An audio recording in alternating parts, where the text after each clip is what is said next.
David Katzmeyer here. I'm sitting next to Vizio's E420i-A1. This is one of the company's E-series televisions. There's a few other screen sizes in this series, including a 39, a 47, and a 50-inch. This review will apply to all of them.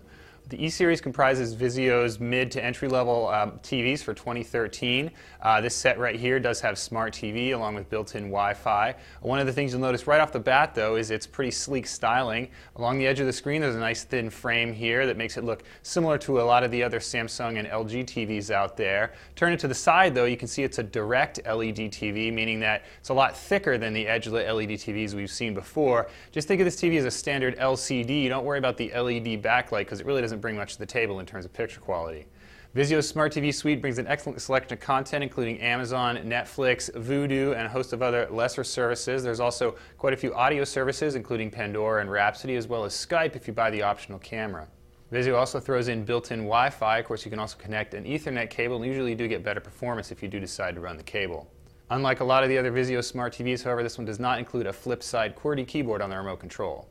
Vizio throws in plenty of picture presets, a lot of them named after sports, although this set doesn't have quite the selection of advanced picture modes such as gamma control and color management systems seen on some of its competitors.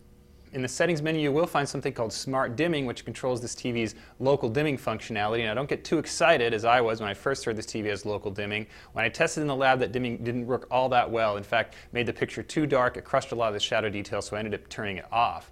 Another disappointment on this TV is its build is a 120 Hz set, but if you go into the menu, you won't find any controls for smoothing, and the set does have the same motion resolution as a 60 Hz television, so all told, I'm calling it a 60 Hz TV despite Vizio's 120 Hz claim. Aside from those issues, the picture quality of this TV was pretty good for the price point.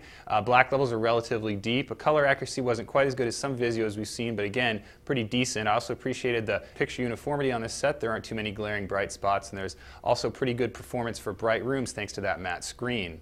The E-series input selection is modest. You do get 3 HDMI and 1 component video. There's no PC input, however, unless you use an HDMI slot with a digital output from your computer. It's a quick look at Vizio's E0i-A1 series. I'm David Katzmeyer from CNET.